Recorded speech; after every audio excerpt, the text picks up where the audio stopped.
नमस्कार। आकाशवाणी से प्रस्तुत है समाचार प्रभात।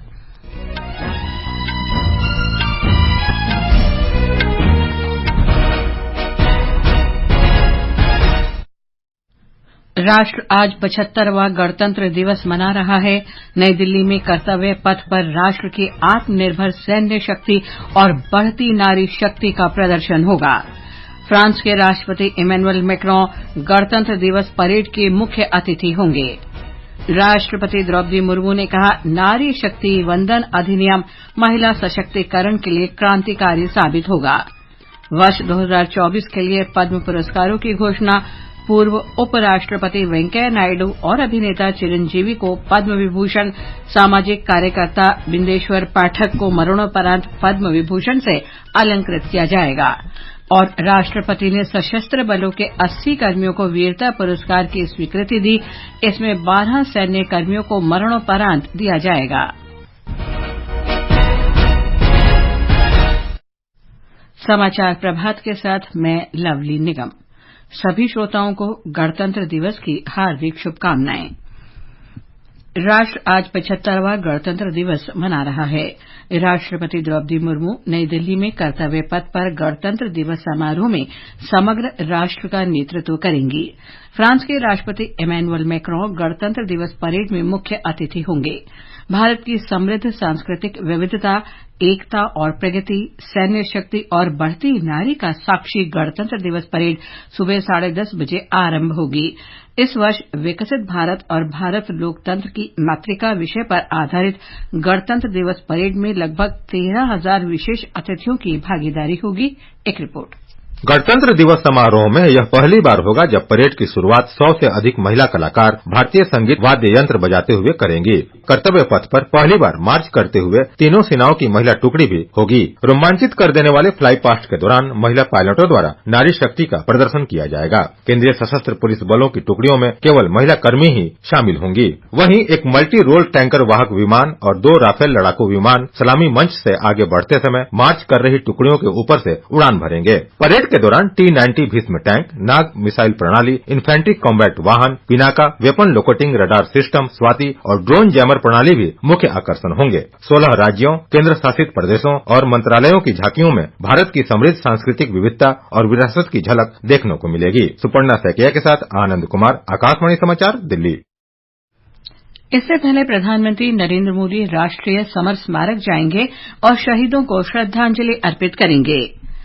सरकार ने गणतंत्र दिवस समारोह में भाग लेने के लिए 663 जनजातीय विद्यार्थियों और शिक्षकों को विशेष अतिथि के रूप में आमंत्रित किया है। बच्चे केंद्रीय जनजातीय कार्य मंत्रालय योजना के प्री मैट्रिक छात्रवृत्ति के लाभार्थी हैं।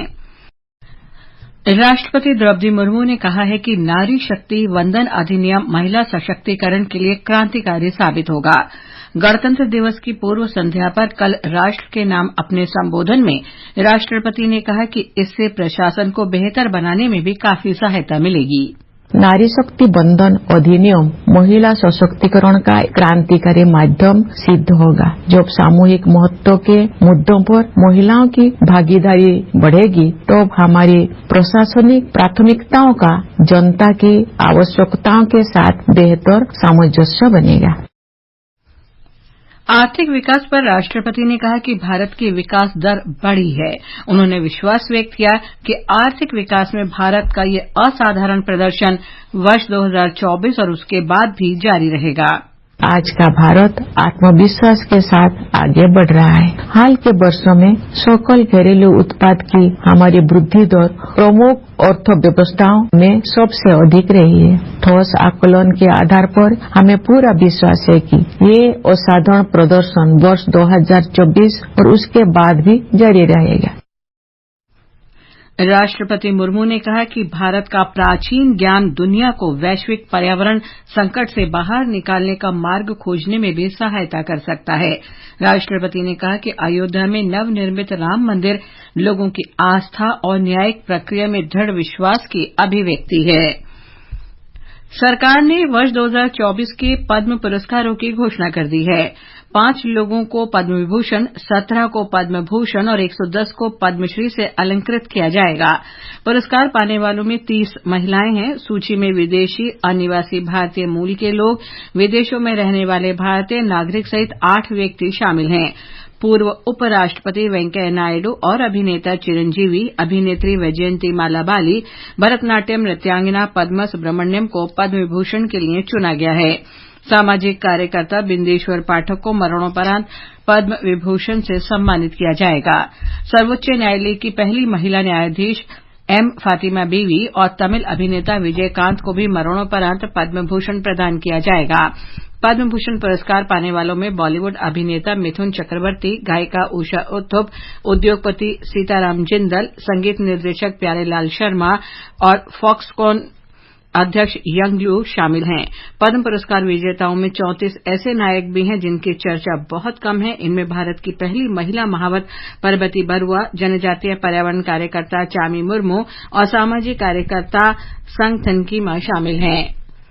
प्रधानमंत्री नरेंद्र मोदी ने पद्म पुरस्कार विजेताओं को बधाई दी है। एक सोशल मीडिया पोस्ट में श्री मोदी ने कहा कि उनके असाधारण कार्य लोगों को हमेशा प्रेरित करते रहेंगे। राष्ट्रपति द्रौपदी मुर्मू ने सशस्त्र बलों के 80 कर्मियों के लिए वीरता पुरस्कारों की घोषणा की है। इनमें 12 सैन्य कर्मियों को मरणोपरांत ये पुरस्कार दिए जाएंगे।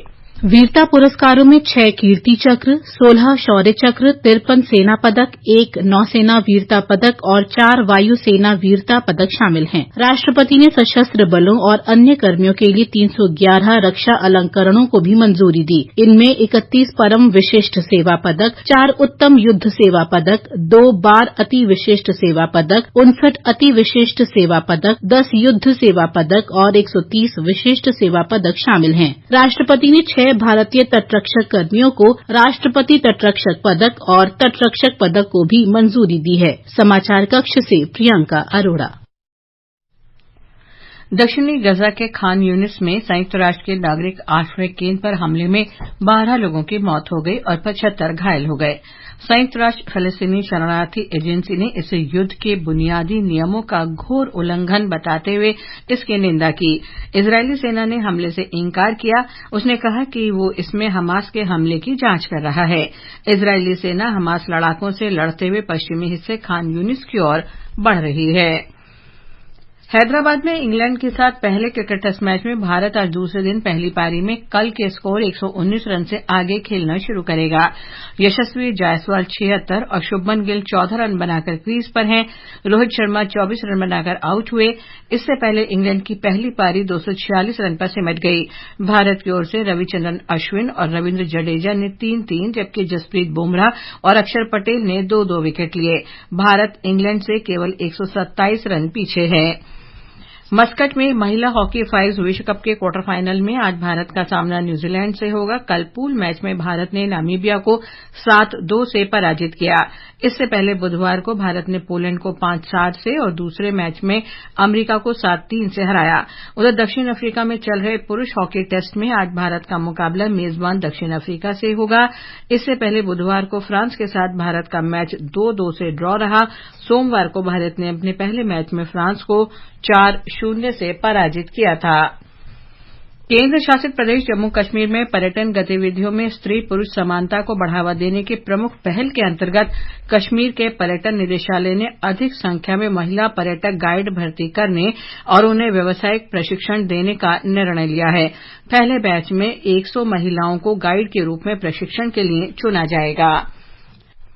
और अब आज के समाचार पत्रों की सुर्खियों के साथ हैं नवीन सक्सेना। धन्यवाद लवलीन। गणतंत्र दिवस के अवसर पर आज सभी अखबार इन्हीं खबरों से सराबोर हैं। अमर उजाला ने इसे गणतंत्र का अमृतकाल बताते हुए लिखा है, अनाज से मोबाइल तक make in India. Rajasthan Patrika ने फ्रांस के राष्ट्रपति इमैनुअल मैक्रों और प्रधानमंत्री नरेंद्र मोदी के चित्र को एक साथ देते हुए शीर्षक दिया है, मजबूत होते रिश्ते। पत्र ने हवा महल को बैकग्राउंड में दिखते हुए लिखा है, मैक्रों ने निहारा भारत के पेरिस का हेरिटेज, सड़क पर दोस्ती का जोश। नवभारत टाइम्स कहता है, पिंक सिटी में दिखी मोदी मैक्रों की दोस्ती। दैनिक जागरण की सुर्खी है, सील हुई सीमाएं, चप्पे चप्पे पर सुरक्षा बल तैनात। कल हुए पद्म पुरस्कारों की घोषणा सभी अखबारों में है। नवभारत टाइम्स लिखता है, 34 गुमनाम हीरो पद्मश्री। पहली महिला महावत भी। नवभारत टाइम्स की सुर्खी है, नारियल अम्मा से लेडी टार्जन तक 34 को पद्मश्री पुरस्कार। राष्ट्रपति द्रौपदी मुर्मू का कल राष्ट्र के नाम संबोधन सभी अखबारों की सुर्खी है। राष्ट्रीय सहारा लिखता है, राष्ट्रपति ने भगवान बुद्ध से लेकर महात्मा गांधी के अहिंसा के मार्ग को अपनाने का उल्लेख करते हुए रामलला की प्राण प्रतिष्ठा को युगांतकारी बताया है। दैनिक भास्कर ने रिसर्च शीर्षक से लिखा है, 1982 से 2020 के सर्द मौसम का विश्लेषण। उत्तर भारत आई हवाएं लॉक, इसलिए 38 साल में 509 दिन शीतलहर। राष्ट्रीय सहारा ने उत्तर भारत में जारी शीतलहर पर लिखा है, फिलहाल गलन वाली ठंड से राहत मिलने के आसार नहीं। हिन्दुस्तान की खास खबर है, पहली बार हुई जलीय पक्षियों की गणना में उत्तराखंड में जलीय पक्षियों की 170 प्रजाति मिलने से वन्यजीव विशेषज्ञ उत्साहित। और अंत में मुख्य समाचार एक बार फिर।